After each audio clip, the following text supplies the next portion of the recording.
चलिए दोस्तों, प्रस्तुत है अगला वाला क्वेश्चन आपके सामने। आप देखो क्वेश्चन नंबर 27 हमारा उसी पैटर्न का, जिस पैटर्न के कुछ पिछले कुछ क्वेश्चंस हम लोग करते आ रहे हैं, और ये क्वेश्चन हम लोग समझेंगे।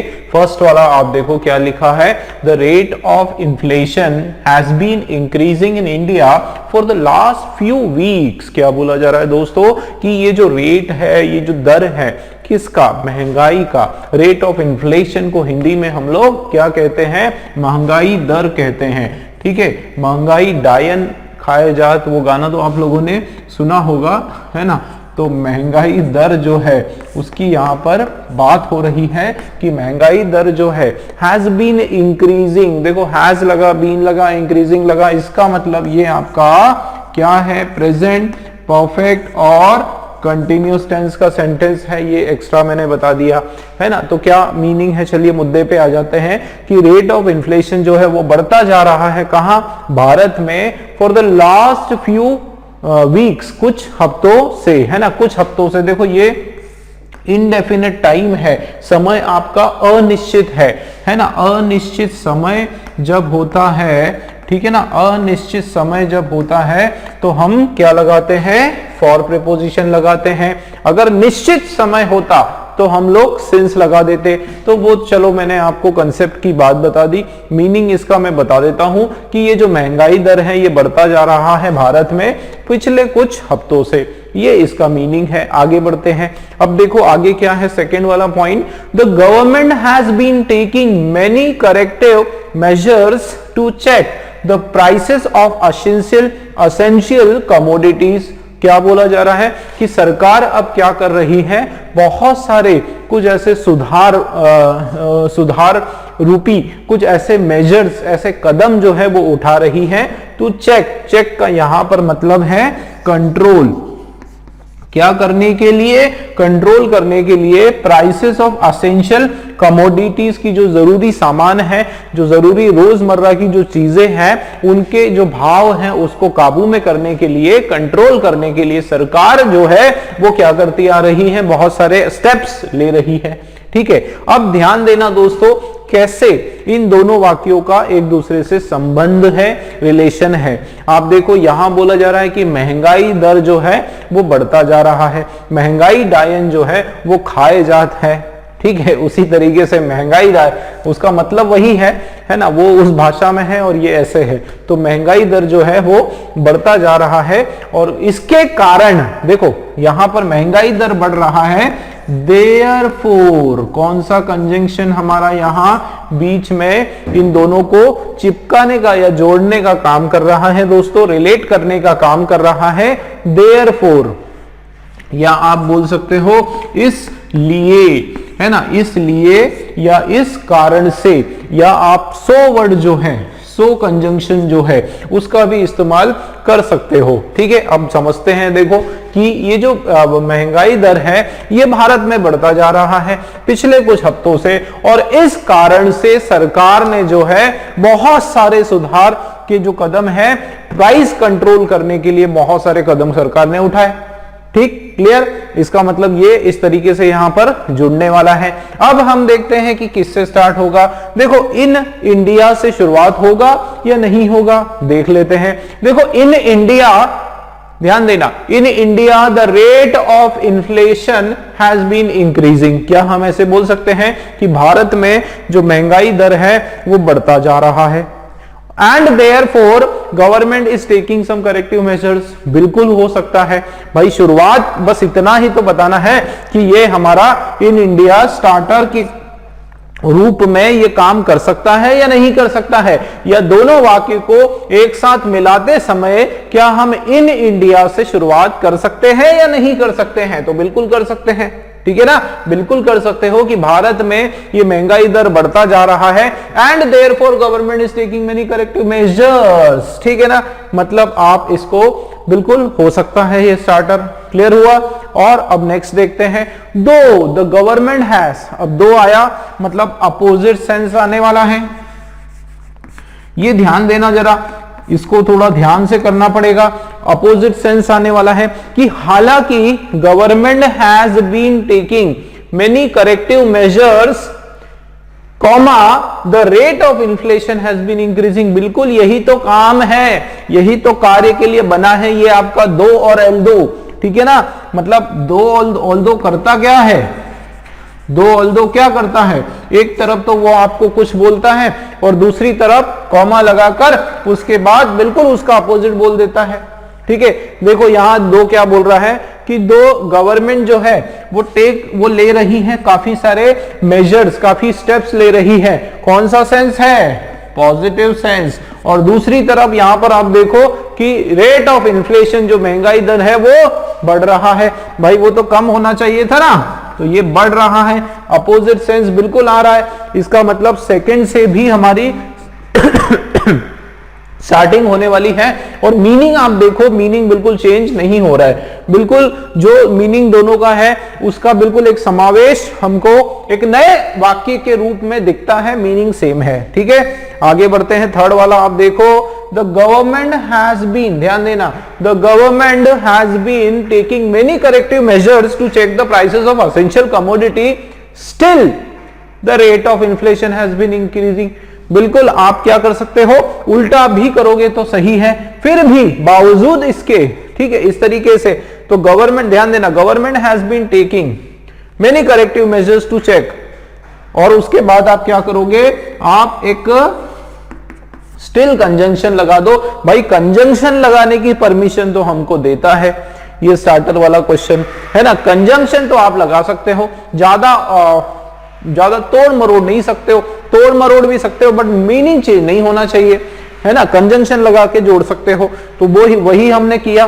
तो देखो गवर्नमेंट जो है वो बहुत सारे मेजर्स ले रही है, उसके बावजूद भी या स्टिल क्या हो रहा है, रेट ऑफ इन्फ्लेशन आपका बढ़ता जा रहा है। इसका मतलब दोस्तों थर्ड वाला भी हमारा बिल्कुल करेक्ट है, कोई इसमें भी इशू नहीं है, ठीक है ना। ये भी हमारा एब्सोल्युटली करेक्ट है, मतलब 1, 2 और 3 ऑल 3 आर करेक्ट, ठीक, क्लियर हुआ। चलिए अगला क्वेश्चन आपके सामने, चलिए दोस्तों अगला क्वेश्चन आपके सामने प्रस्तुत है और क्वेश्चन नंबर 28 पर हम लोग आ गए हैं अभी तक। देखो फर्स्ट वाला पॉइंट इसका समझते हैं।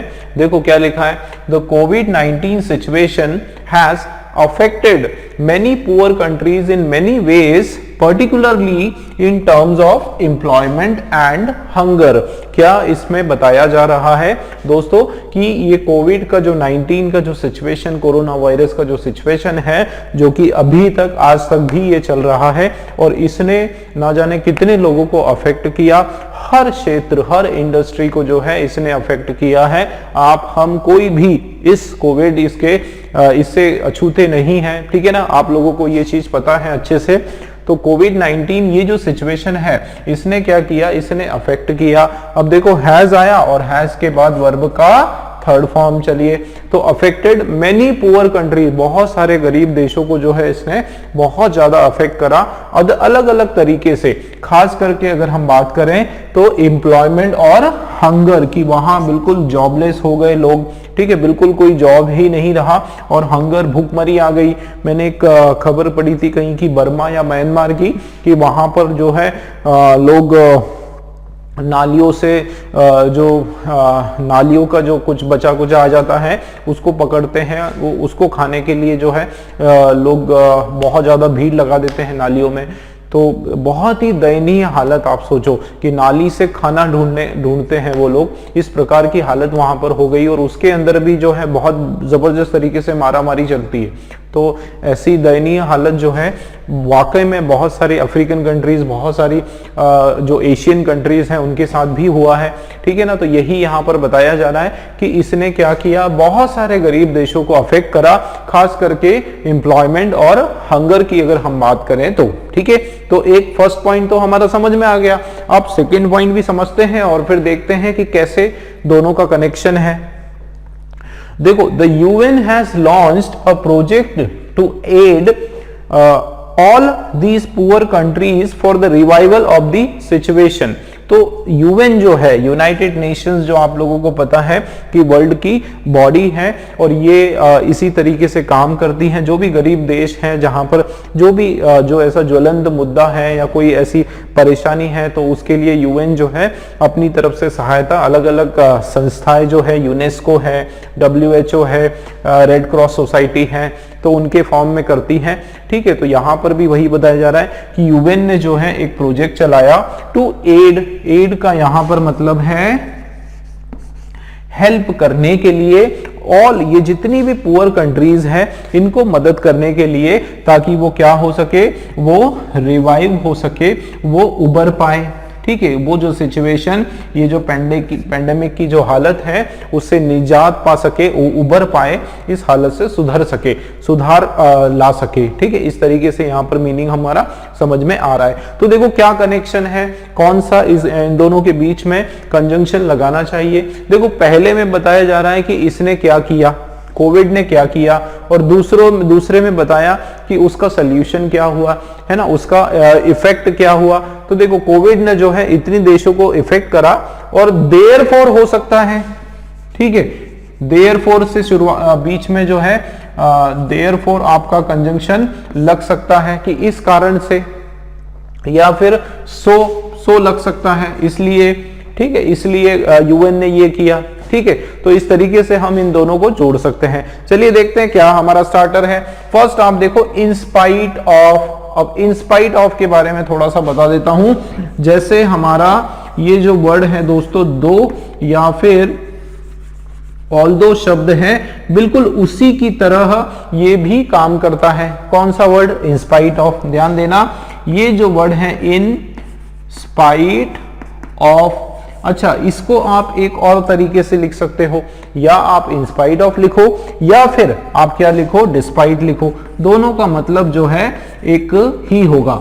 ठीक है, इंस्पाइट लिखो या फिर डिस्पाइट लिखो।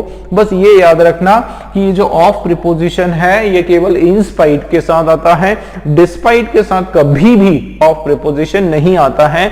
जहां पर भी ऑफ प्रीपोजिशन डिस्पाइट के साथ आया, समझ जाओ कि वो आपका गलत है। ठीक है ना, तो याद रखना इस तरह का भी एरर आता है ना। मैंने आपको बता दिया कि इंस्पाइट ऑफ बोलो या डिस्पाइट बोलो, मतलब एक है। दो ऑल्दो का भी लगभग एक जैसा मतलब है। इसका मतलब होता है के बावजूद। क्या मतलब होता है दोस्तों, के बावजूद, ये सब होने के बावजूद भी, इस तरीके से हम बोलते हैं ना, ये इसका मीनिंग होता है। अब मुझे एक चीज बताओ, अच्छा एक और इंपॉर्टेंट बात कि ये एक क्या सेंस देता है, अपोजिट सेंस देता है। जिस प्रकार से दो ऑल्दो का हमने सुना था, पढ़ा था कि ये अपोजिट सेंस देता है, कॉन्ट्राडिक्शन देता है, इधर कुछ और बोला उधर कुछ उसका अपोजिट बोला, है ना। तो देखो यहां पर क्या बोला जा रहा है, इन स्पाइट ऑफ, मतलब ये जो यूएन है, ध्यान देना, इन स्पाइट ऑफ यूएन, तो in spite of UN launched a project to aid all these poor countries for revival, the COVID situation has affected many country। मतलब ये जो UN है, UN के सपोर्ट करने के बावजूद ये कोविड ने बहुत सारे देशों को अफेक्ट कर दिया। ये मीनिंग निकल कर आ रहा है। मुझे आप बताओ ऐसा होगा क्या कि भाई यूएन ने इतनी मदद की, बहुत सारी मदद की, वो सबके बावजूद जो है कोरोना ने वो सिचुएशन को, देशों को अफेक्ट कर दिया। तो ये होने के बावजूद मुझे एक चीज बताओ, पहले एक्शन कौन सा हुआ भाई? पहले तो ये कोविड ने सबको नुकसान पहुंचाया, उसके बाद यूएन ने मदद पहुंचाई। ऐसा नहीं है कि यूएन की मदद पहुंचाई गई और उसके बाद भी कोविड ने लोगों को अफेक्ट किया। ये तो मीनिंग यहां पर हो नहीं रहा है, ठीक है ना। तो इसका मतलब फर्स्ट वाला हमारा रॉन्ग हो गया, कॉन्ट्राडिक्शन यहां है नहीं। आगे, सिंस द कोविड-19। अब सिंस का यहां पर मतलब है चूंकि। क्या मतलब है? चूंकि या फिर क्योंकि। ठीक है, इससे ये हम शुरुआत करेंगे क्या, बताओ जरा, कि क्योंकि। ध्यान देना, since the covid situation has affected many poor country, कि क्योंकि ये जो कोविड-19 जो है इसने बहुत सारे देशों को जो अफेक्ट किया, बहुत सारे देशों को परेशान किया, और इसलिए यूएन ने जो है ये प्रोजेक्ट उनको हेल्प करने की ठानी। होगा, बिल्कुल होगा, ठीक ठीक है, क्यों होगा? क्योंकि देखो, चूंकि को सिचुएशन खराब हुई तभी तो यूएन आगे आई उनकी मदद के लिए, है ना। इस पर्टिकुलर सिचुएशन, ऐसी सिचुएशन हुई जिसमें बहुत सारे देशों को हंगर और एम्प्लॉयमेंट की प्रॉब्लम झेलनी पड़ी, इसके कारण यूएन को एक प्रोजेक्ट लॉन्च करना पड़ा इन लोगों की मदद के लिए। बिल्कुल सही जा रहा है, इसका मतलब सेकंड वाला दोस्तों आपका बिल्कुल एब्सोल्युटली करेक्ट है, ठीक है ना। ये देखते हैं next, as the UN has, ध्यान देना, as the UN has, अब यहां भी मीनिंग वही है, ठीक है, क्योंकि as का मतलब भी यहां पर क्योंकि के सेंस से ही हो रहा है। बस सेंटेंस का ध्यान दो कि इसमें पहला सेंटेंस चल रहा है और यहां पर दूसरे से शुरुआत हो रही है। अब देखो क्या बोला जा रहा है कि as the UN has launched, कि क्योंकि, ध्यान देना, चूंकि यूएन ने ये प्रोजेक्ट लॉन्च करा इनकी मदद के लिए, ये जो सिचुएशन है इसने इफेक्ट करा, मतलब ये जो कोविड की सिचुएशन ने इन देशों को नुकसान इसलिए पहुंचाया क्योंकि यूएन ने उनकी मदद करी। मतलब अगर यूएन उनकी मदद नहीं करता तो कोविड कुछ नहीं करता। ये क्या बेहुदा मीनिंग है ना, बिल्कुल कोई मीनिंग नहीं होगा। और वैसे भी एक्शन पहले कौन सी हुई, पहले कोविड ने असर किया, फिर यूएन ने काम किया, ठीक है। यूएन ने काम किया इसलिए कोविड ने असर किया, ऐसा नहीं होगा, ठीक है। तो सेकंड वाला भी आपका रॉन्ग, थर्ड वाला रॉन्ग हो गया और आंसर हमारा इस पर्टिकुलर क्वेश्चन का बी वाला है दोस्तों, ठीक है ना। बी वाला बिल्कुल हमारा राइट आंसर है। तो दोस्तों इस लेवल पर जाके आपको इस पर्टिकुलर टाइप के जो क्वेश्चंस हैं उसकी तैयारी करना है, क्योंकि आपकी जो समझ है इंग्लिश की उसको ट्रांसलेट करना, उसको समझने की जो क्षमता है उस पर बहुत हद तक आपके ये स्टार्टर्स और कनेक्टर्स के जो क्वेश्चंस हैं वो निर्भर करते हैं, ठीक है ना। चलिए, लेकिन मेरे साथ आप जुड़े रहेंगे तो बिल्कुल तरीके से आप लोगों को मैं बताने वाला हूं, सारे आपके डाउट्स भी क्लियर करने वाला हूं, ठीक। चलिए नेक्स्ट क्वेश्चन देख लेते हैं दोस्तों। चलिए दोस्तों, स्वागत आप सभी का एक बार फिर से। और देखो जरा क्वेश्चन नंबर 29 आपके सामने है। फर्स्ट वाला ऑप्शन हम लोग पढ़ने जा रहे हैं। देखो क्या लिखा है यहाँ पर कि there has been about a dozen significant constitution bench decisions in the Supreme Court. क्या बोला जा रहा है दोस्तों, मीनिंग क्या है, एकदम गहराई से हमको थोड़ा सा इसको समझना है। देखो there has been about a, कि वहां पर है ना, वहां पर है कितना, लगभग कितना है, अ डजन, एक डजन मतलब करीब एक डजन मतलब 12। तो क्या सिग्निफिकेंट कॉन्स्टिट्यूशनल बेंच डिसीजंस, कि यहां पर देखो एक ध्यान देना दोस्तों कि ये जितने भी वर्ड है, सिग्निफिकेंट यूज हुआ है, कॉन्स्टिट्यूशन यूज हुआ है, बेंच यूज हुआ है, ये सब के सब आपके एडजेक्टिव का काम कर रहे हैं, ठीक है ना। किसका काम कर रहे हैं, एडजेक्टिव का। और ये आपका जो है नाउन है, ये क्या है यहाँ पर, ये आपका नाउन है, ठीक है। तो इसकी बात हो रही है, डिसीजंस की बात हो रही है इन द सुप्रीम कोर्ट। तो आसान भाषा में अगर हम समझें तो इसका मीनिंग है कि एक डजन जो है, कम से कम एक डजन ऐसे जो निर्णय फैसले हैं वो सुप्रीम कोर्ट में अभी है, लंबित है, ठीक है। ये बताया जा रहा है कि अभी जो है एक डजन के लगभग सुप्रीम कोर्ट के अंदर कुछ फैसले लंबित है या उस फैसले हैं, ये यहां पर बात हो रही है। आगे देखते हैं। There is no doubt that these decisions work as a milestone in some serious matter, कि इस बात में कोई शंका नहीं है कि ये जो डिसीजंस है ये काम करने वाले हैं माइलस्टोन की तरह। माइलस्टोन की तरह का मतलब है कि ये काम करने वाले हैं एक बहुत रोचक मोड़ की तरह, ठीक है। उनके कारण, इन फैसलों के कारण जो है बहुत बड़े स्तर पर बहुत बदलाव आने की चांसेस हैं, ठीक है। एक तरह से बहुत बड़ा चेंज आने की बात हो रही है, ठीक है। इन सम सीरियस मैटर, की कुछ मुद्दों पर जो है एक तरह से ये माइलस्टोन, मील का पत्थर जिसको बोलते हैं, उसका काम करने वाले हैं, ठीक है ना। तो थोड़ा सा समझते हैं क्या दोनों के अंदर कनेक्शन है। देखो शुरू में तो यही बता रहा है कि एक डजन जो है इतने डिसीजन अभी पड़े हुए हैं सुप्रीम कोर्ट में, वेटिंग लिस्ट में है या फिर आने वाले हैं, इस तरह से। और ये जो डिसीजन है, ठीक है ना, ये क्या साबित होने वाले हैं, ये डिसीजन साबित होने वाले हैं माइलस्टोन, एक मील के पत्थर की तरह, ठीक है, कि इस बात में कोई शंका नहीं। इसका मतलब यहां पर एक चीज तो डन है कि कोई कॉन्ट्रडिक्शन नहीं हो रहा है, ठीक है ना, क्या नहीं हो रहा है, कोई कॉन्ट्रडिक्शन नहीं हो रहा है। मतलब अगर आपका कोई दो या फिर ऑल दो, ठीक है ना, हम ऑप्शन के पहले ही ये संभावनाओं को हटा रहे हैं या तलाश रहे हैं कि क्या हो सकता है ना, दो, ऑल दो, या फिर यट, या फिर बट, या फिर इन स्पाइट, ठीक है, इन स्पाइट ऑफ, या फिर डिस्पाइट, ये सारे के सारे वर्ड तो आपके नहीं आने वाले हैं स्टार्टर में, है ना। ये सारे के सारे वर्ड तो आपके क्या हो गए दोस्तों, कैंसिल हो गया। क्यों? क्योंकि कोई कॉन्ट्रडिक्शन तो यहां पर हो नहीं रहा है कि इतने फैसले लंबित हैं और ये जितने भी डिसीजन है ये सबके सब बहुत इंपॉर्टेंट है, ये मीनिंग आ रहा है ना। एक जोड़ने का ही काम हो रहा है, एंड आ सकता है एंड आ सकता है, ठीक है ना, जोड़ने का काम हो रहा है। मोर ओवर भी आ सकता है, ठीक है, मोर ओवर आ सकता है, ये भी पॉजिटिव और ये सेंटेंस भी आपका पॉजिटिव है। चलिए देख लेते हैं ऑप्शन हमारे पास क्या क्या अवेलेबल है। फर्स्ट वाला आप देखो कि दीज डिसीजंस आर से शुरू होगा कि नहीं होगा, बताओ जरा। दीज डिसीजंस कहां लिखा है कि there is about dozen significant constitution bench decision in, देखो 1 डजन डिसीजंस है सुप्रीम कोर्ट में लंबे हैं। These decisions, ध्यान देना ये है, these decisions are working as a milestone in serious matter। कैसे जोड़ोगे बताओ जरा। अगर मैं कहूं कि यहां से हमको शुरू करना है, ठीक है, these decisions से करना है, बताओ कैसे कोई जुड़ेगा दोनों सेंटेंस।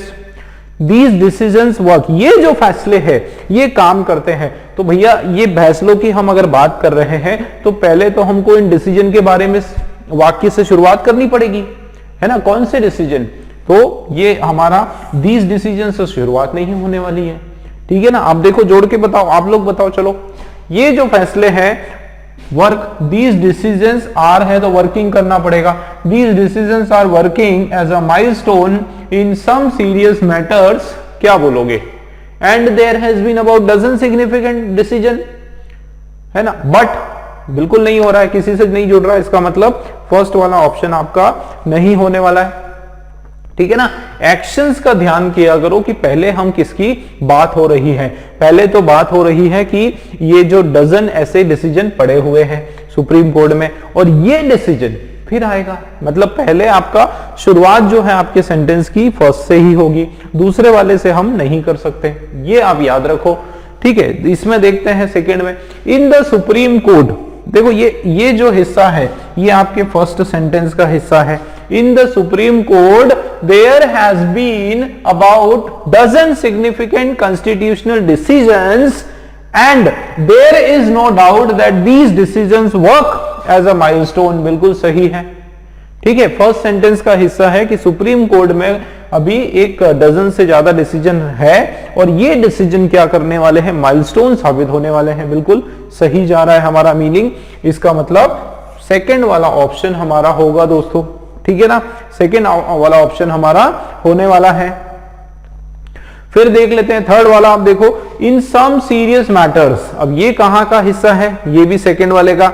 इन सम सीरियस मैटर की कुछ महत्वपूर्ण मुद्दों पर या कुछ महत्वपूर्ण इश्यूज में, क्या उन इश्यूज में क्या, some serious matter there has been about dozen significant constitution decision, कि इन कुछ महत्वपूर्ण मुद्दों पर बहुत सारे डिसीजंस हैं, इस तरह की बात हो रही है क्या, नहीं हो रही है, ठीक है ना। इस मैटर में ये डिसीजन नहीं है, ये डिसीजन है और ये डिसीजन जो है ये साबित होने वाले हैं कारगर इन मुद्दों के लिए, ठीक है। तो कुछ और मीनिंग निकल कर आ जाएगा, इसमें तो मीनिंग ही नहीं हो रहा है, ठीक है। तो थर्ड वाला भी आपका रॉन्ग हो जाएगा और केवल ये हमारा जो है सही स्टार्टर है दोस्तों। देखो इन द सुप्रीम कोर्ट के अंदर there are about dozen significant constitution bench decision, मतलब लगभग कितने, 1 डजन सिग्निफिकेंट डिसीजंस लंबित है या डिसीजंस पड़े हुए हैं और इस बात में कोई डाउट नहीं कि ये डिसीजंस जो है will work as a milestone, वो माइलस्टोन की तरह काम करेंगे कुछ सीरियस मैटर में, ठीक है। क्लियर हुआ, इसका मतलब सेकेंड वाला हमारा स्टार्टर बिल्कुल सही है। तो ऑप्शन हमारा यहां पर ओनली 2, ये दोस्तों हमारा बिल्कुल राइट ऑप्शन हो जाएगा, ठीक है ना। क्लियर हुआ क्वेश्चन, बिल्कुल मजेदार तरीके से हम लोग बिल्कुल एक एक क्वेश्चन को पूरा डिटेल में घुसकर अंदर उसको हम लोग सॉल्व कर रहे हैं, ठीक है। और जिस तरीके से हम सॉल्व कर रहे हैं इस तरीके से बता रहा हूं कि आप कभी उसको भूल ही नहीं सकते हो, मुझे विश्वास है ये बात का, ठीक है। चलिए अगला क्वेश्चन करते हैं दोस्तों। चलिए दोस्तों, स्वागत एक बार फिर से आप सभी का, और आपके सामने प्रस्तुत है अगला वाला क्वेश्चन। आप देखें क्वेश्चन नंबर 30 जो है, फर्स्ट वाला पॉइंट हमारा क्या है, पढ़ते हैं। देखो क्या लिखा है, there are sharp fluctuations in the global stock exchanges these days. क्या बोला जा रहा है यहाँ पर दोस्तों कि एक शार्प क्या किया हुआ जा रहा है, फ्लक्चुएशन हो रहा है। फ्लक्चुएशन का मतलब होता है चेंज होना, एक सडन तरीके से एकदम अप डाउन होना, ऊपर नीचे होना। और ये तो आप लोगों को पता है कि स्टॉक एक्सचेंज या जो शेयर मार्केट है ये उसकी फितरत है, कभी वो बहुत ऊपर चढ़ जाता है, कभी एकदम जमीन पर आ जाता है।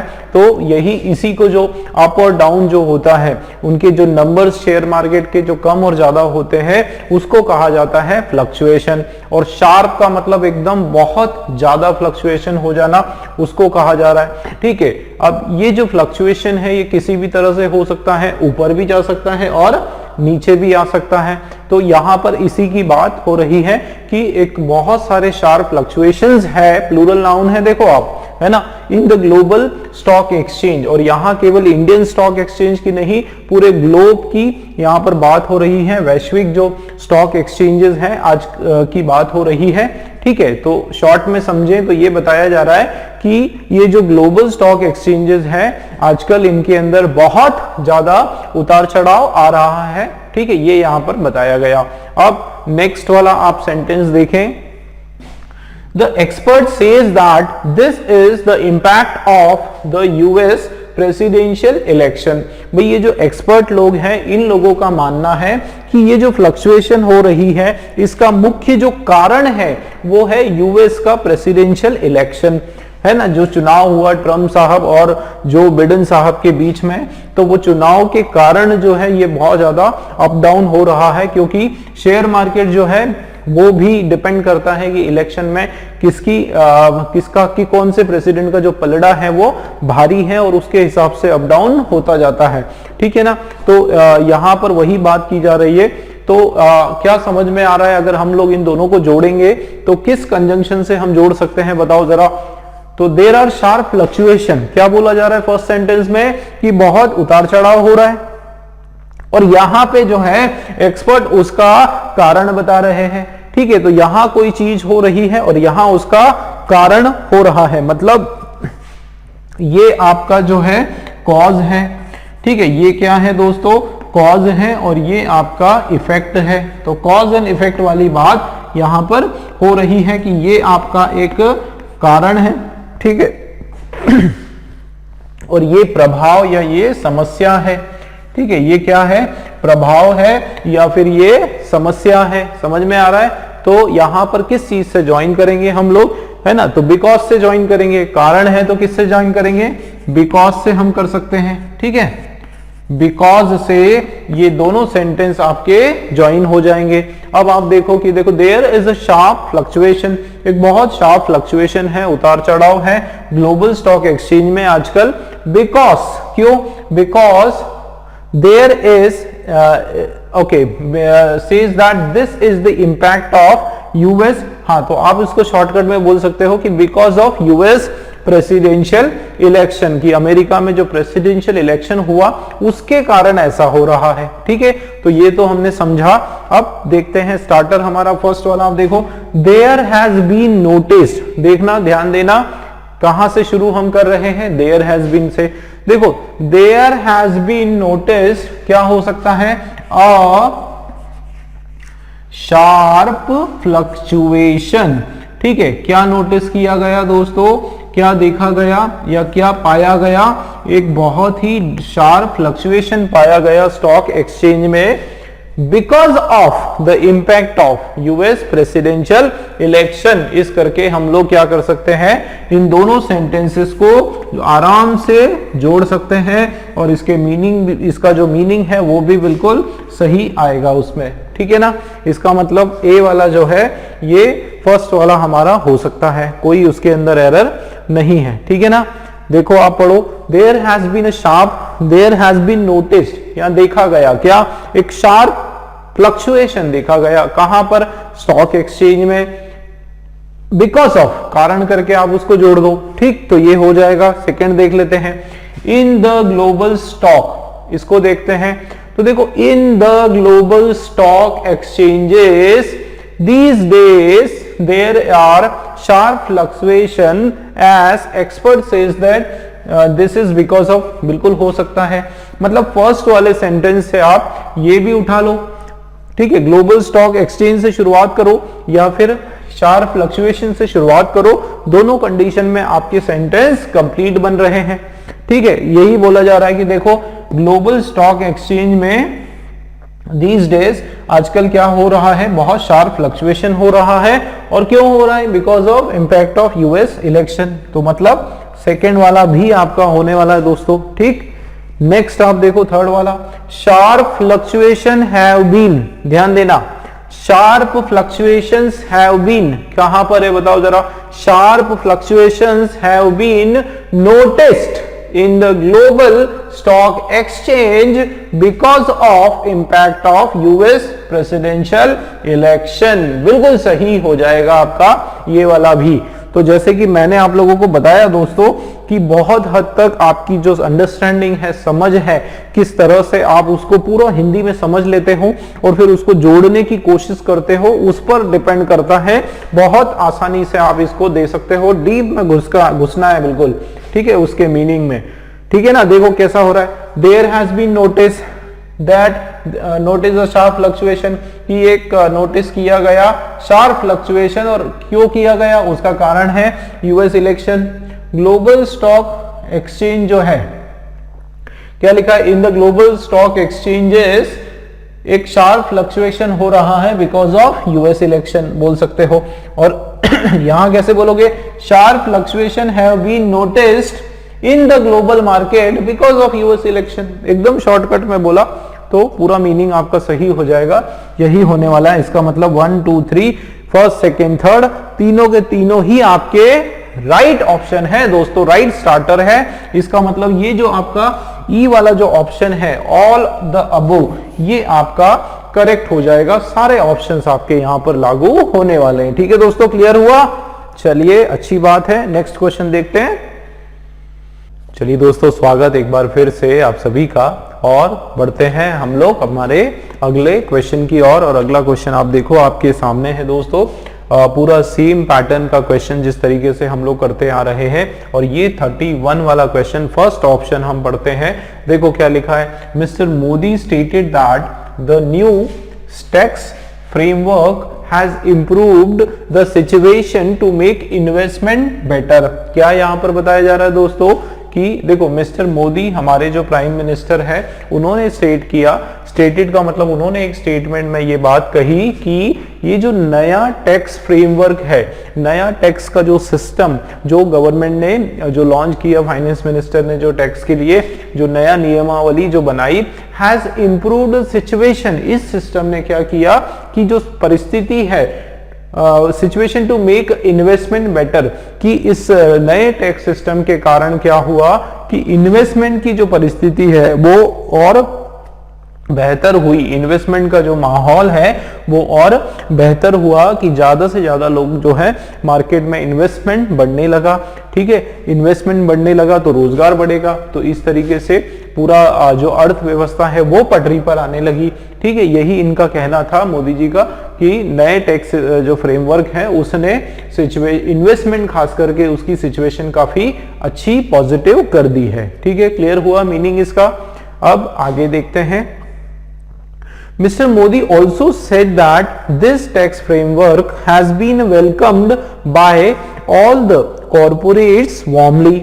और क्या कहा गया उनके द्वारा स्टेटमेंट में कि ये जो टैक्स फ्रेमवर्क हमारे द्वारा या गवर्नमेंट ने जो लिया है, ये इसका स्वागत सभी दूसरे कॉर्पोरेट हाउसेस ने भी किया। टाटा, बिरला, अंबानी, विप्रो, जितने भी लोग हैं, बड़े बड़े घराने हैं, उन लोगों ने भी इसका स्वागत किया, ये बताया जा रहा है। तो देखो ये तो आपका एक सेंटेंस है, उसके बाद ये दूसरा सेंटेंस है, आप देखो बताओ जरा क्या दोनों सेंटेंस में कोई विपरीत विरोधाभास हो रहा है? बिल्कुल नहीं हो रहा है, मतलब अपोजिट सेंस तो है नहीं, सीधा सीधा एक है और ये ऐड हो रहा है, मतलब एक सेंटेंस है और उसके बाद दूसरा क्या हो रहा है, वो भी प्लस हो रहा है ना। तो एक तरह से एडिशनल बात, और यहां पर बोला भी गया है कि उन्होंने ये भी कहा, ठीक है।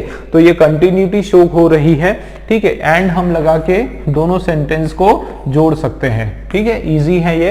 पहले मोदी जी ने कहा कि नया टैक्स जो सिस्टम जो है उससे इन्वेस्टमेंट बढ़ेगा, और फिर उन्होंने कहा कि इस टैक्स फ्रेमवर्क का स्वागत सभी कॉर्पोरेट हाउसेस वालों ने भी, कॉर्पोरेट जो बिजनेसमैन हैं उन लोगों ने भी किया। ठीक, क्लियर हुआ। अब हम देखते हैं कि हमारा स्टार्टर क्या हो सकता है।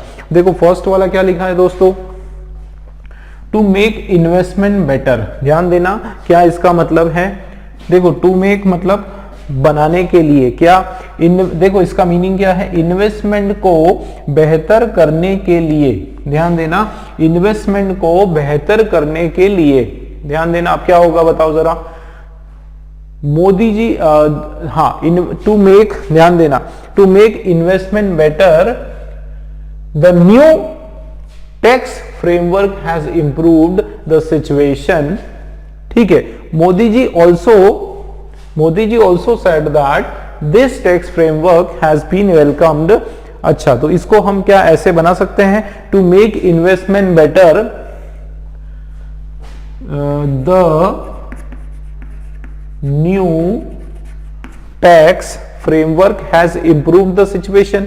क्या हम ऐसे बोल सकते हैं कि ये यहां से यहां तक बोल सकते हैं कि इन्वेस्टमेंट बेहतर करने के लिए ये जो नया टैक्स जो फ्रेमवर्क है ये इसने क्या किया, सिचुएशन इंप्रूव कर लिया।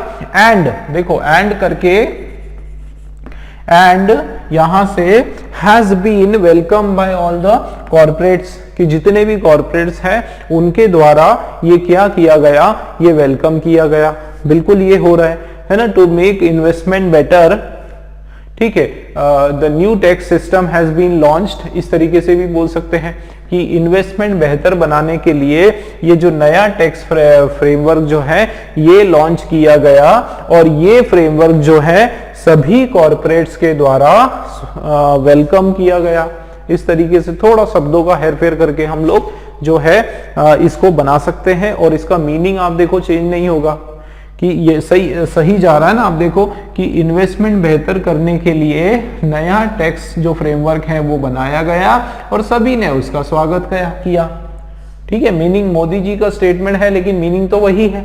ठीक है, इसका मतलब ए से हम स्टार्टिंग कर सकते हैं। ठीक है दोस्तों, आगे देखो क्या लिखा है, सिंस मिस्टर मोदी स्टेटेड। अब देखो सिंस यहां पर आ गया ना, इसका मतलब है चूंकि, या बोल सकते हो क्योंकि मोदी जी ने कहा। ध्यान देना, ये यहां इस तरह से मीनिंग निकल कर आ रहा है कि चूंकि मोदी जी ने कहा है कि नया फ्रेमवर्क जो है इसने इंप्रूव करी सिचुएशन, इसलिए जो है ना, इसने इंप्रूव किया सिचुएशन, इसलिए जो है टैक्स फ्रेमवर्क जो है वो सबके द्वारा वेलकम किया गया। तो क्योंकि मोदी जी ने कहा इसलिए किया गया, वो तो कोई बात नहीं हुई भाई। मोदी जी ने तो जो यथावत जो काम हुआ उसके बारे में केवल स्टेटमेंट दिया, क्योंकि मोदी जी ने कहा इसलिए उसका कोई असर पड़ा, इस तरह की यहां पर कोई बात नहीं की जा रही है। इसका मतलब सेकंड वाला आपका रॉन्ग है। ठीक है ना, सिंस से शुरुआत करोगे दोस्तों तो मीनिंग तो वही निकल कर आएगा कि क्योंकि मोदी जी ने ऐसी बात कही इसलिए ये काम हुआ, नहीं हुआ ऐसा। ठीक है, आगे देखो, द न्यू टैक्स फ्रेमवर्क। अब बताओ जरा होगा कि नहीं, ये जो नया टैक्स फ्रेमवर्क, ध्यान देना, the new tax framework has improved the situation, ठीक है, for better investment and it is also welcomed by the corporates. बिल्कुल है, ये तो नॉर्मली हमारा सेंटेंस ही है। ठीक है ना, ये तो हमारा होने वाला है। क्यों? क्योंकि ये तो हमारा नॉर्मली मोदी जी का जो स्टेटमेंट है वही है ये एग्जैक्टली। ठीक है, तो इसका मतलब फर्स्ट वाला भी हमारा और थर्ड वाला, फर्स्ट और थर्ड जो है ये दोनों स्टार्टर हमारे होने वाले हैं, और ए वाला जो ऑप्शन है दोस्तों ओनली 1 and 3 ये हमारा राइट ऑप्शन हो जाएगा। ठीक है, क्लियर हुआ दोस्तों।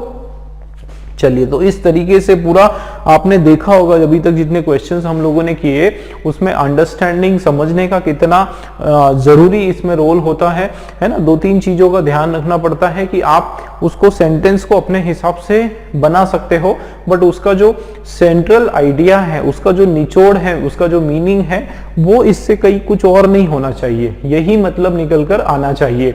और उसके लिए आपकी समझ होना जरूरी है, हिंदी में इसको कन्वर्ट करना, ट्रांसलेट करना आपका होना जरूरी है, ठीक है ना।